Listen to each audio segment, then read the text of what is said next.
Yo, what's going on, guys? It's Jack and welcome back to another video. And man, how about that Khabib versus McGregor fight, huh? Damn. I don't think anybody saw the brawl after the fight coming, but anyway, that's not what this commentary is about. This commentary is mainly going to be about me saying my final farewells to Black Ops 3, as well as my thoughts and mentality going over about Black Ops 4 before the game releases, as well as what I think this game is going to mean to the community, and the not just the potential of what, pretty much predictions of what's going to happen with Black Ops 4. So the simplest version of that would simply be that there's definitely a lot to look forward to. The potential is great. Everybody is hyped as hell around about the game. Some people are hyped for multiple reasons. Other people are hyped for just one single reason, whether that's Blackout, zombies, or multiplayer, or whichever part of the spectrum you lie in. This game definitely has something for you. And over the years, Treyarch really hasn't disappointed. With every single game that they've implemented, especially when you go back and look at Black Ops 1, and then the transition into Black Ops 2, and then Black Ops 3, they've always given people a reason to come back and play, whether they're people that have stuck with the Call of Duty community, or whether that they are people that have temporarily left or permanently left and just come back temporarily just to play a game that they develop.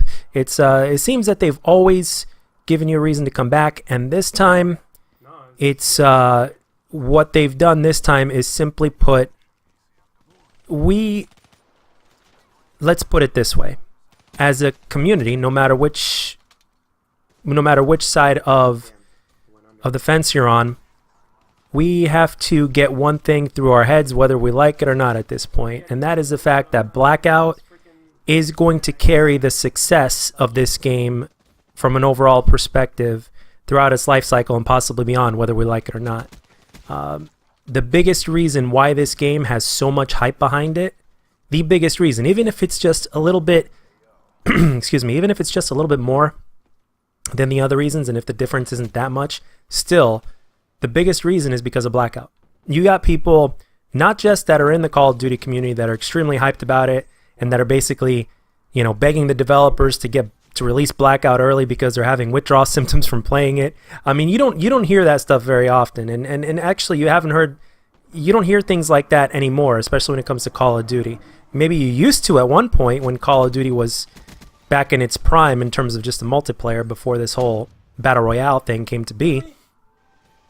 But right now, a lot of people are extremely hyped about Blackout, and I don't blame them. Even though I'm not one of those people, I have to say that I don't blame them. I definitely respect and see where they are coming from, and overall I'm happy, not just because they're happy and they're going to get something that they want, but it's also because of the fact that the Blackout is not just going to carry this game in terms of popularity through its life cycle and beyond. It's also because it can help populate the game even more, and that includes multiplayer. Because the thing is this, if you get them in the door, then the chances of them of possibly looking at areas where they normally wouldn't look at only increases. So with pure and plain and simple common sense, even if people come in just because they're curious about Blackout, doesn't necessarily mean that they might not play multiplayer here or there, or that they might not be surprised by the multiplayer here or there. And you just never know. I mean, look at me, for instance, right? I don't play zombies. I briefly played it back in the past, but I don't really play zombies. I'm not a zombies player. It just doesn't do it for me. Single player games just don't do it to me to the same degree as they used to anymore. I really have to be in a special mood to play it. But one thing that I can tell you is that since the reveal of zombies, that what is it, Voyage of Despair, that caught my attention, because it's like, well, first of all, they're turning zombies into more of a custom experience, to where you could play zombies however you want to play. I mean, it's still zombies. There's still things that you do that are part of the zombies universe, but it seems that you can also play it kind of like a campaign style, I guess, to a certain degree. And that's pretty interesting, being on the Titanic and then zombies are wreaking havoc and you have to survive, and you're looking at you're exploring the ship, and you're looking for Easter eggs and all that kind of stuff. Like I said, I could definitely understand why zombies fans are so hyped, and on top of that, they're getting so much content in comparison to what they used to, especially at launch.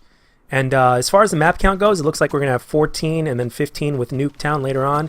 And that's actually the same exact map count that we had in Black Ops 2, much to my surprise. So it's hopefully we'll get a few more weapons, maybe a few more perks here and there.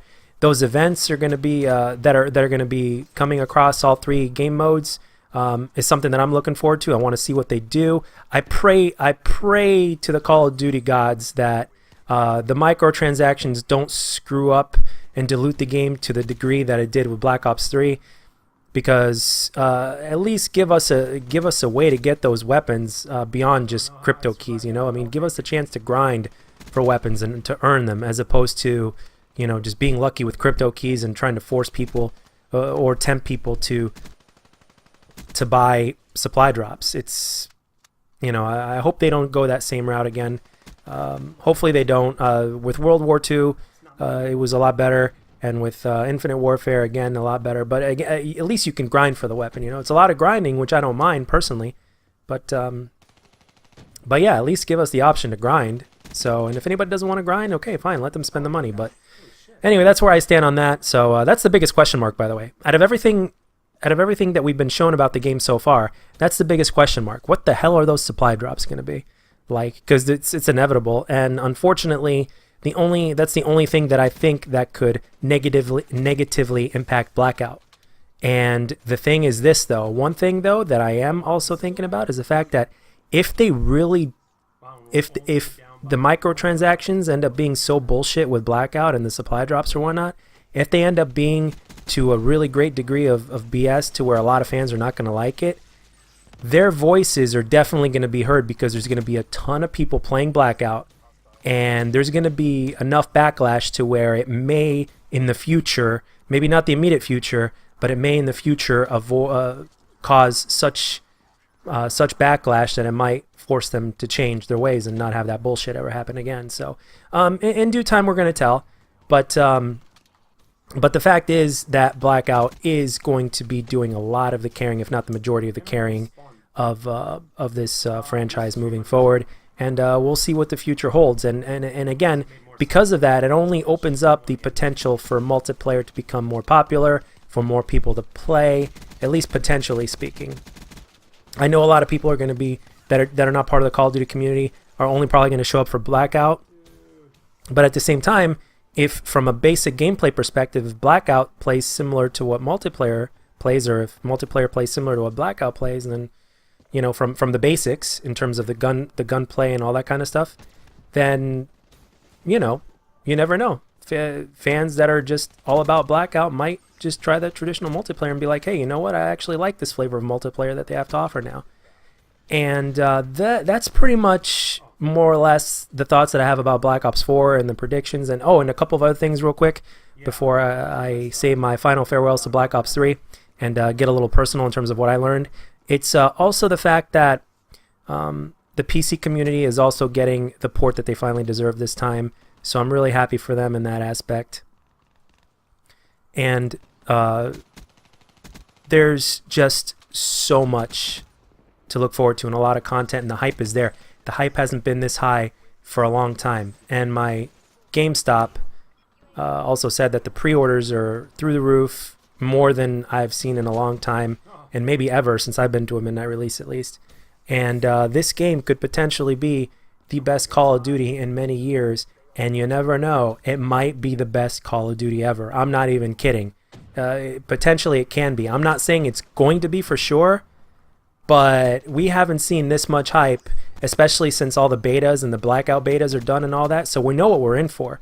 We haven't seen this much hype in quite a while, and that's a good sign for us and for our community, and it only it only increases the potential for so many other great things to happen.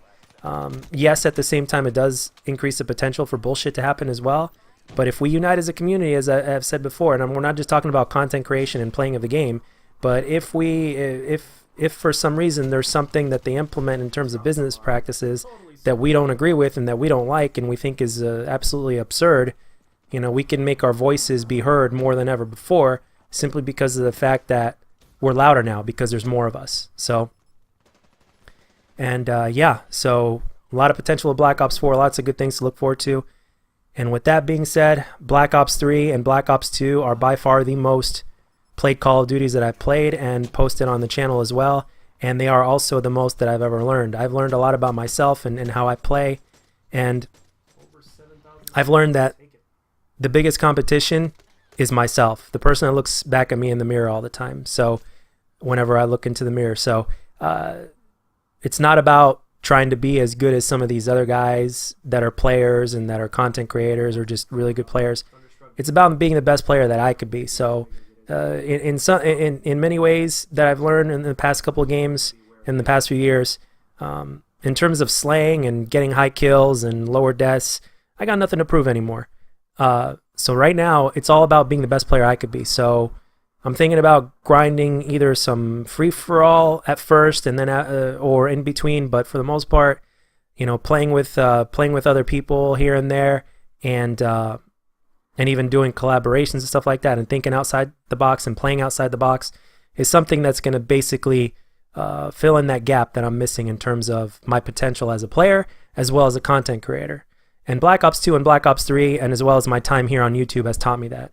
And even some of you guys that have been humbly requesting, like, hey, please do an open lobby, or please play with me in this game or whatnot, or can I join or something like that.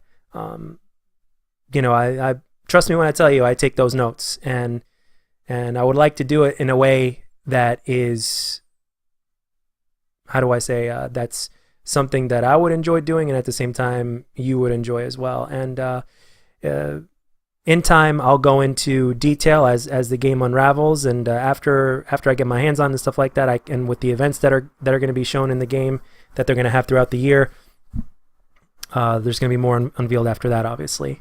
So, because of right now, there's still a lot of question marks left. But that's all I got for this one, guys. Thank you to Black Ops 3 for teaching me so much, and thank you to you guys that continue to watch me and that continue to be an inspiration, and also to fellow content creators as well that collaborate with me back and forth, and that we talk back and forth. Anyway, guys, that's all I got for this one. I hope you enjoyed the gameplay and the commentary. Farewell, Black Ops 3, and Black Ops 4, as Thunder would say, come on in! And I'll catch you guys on the next one.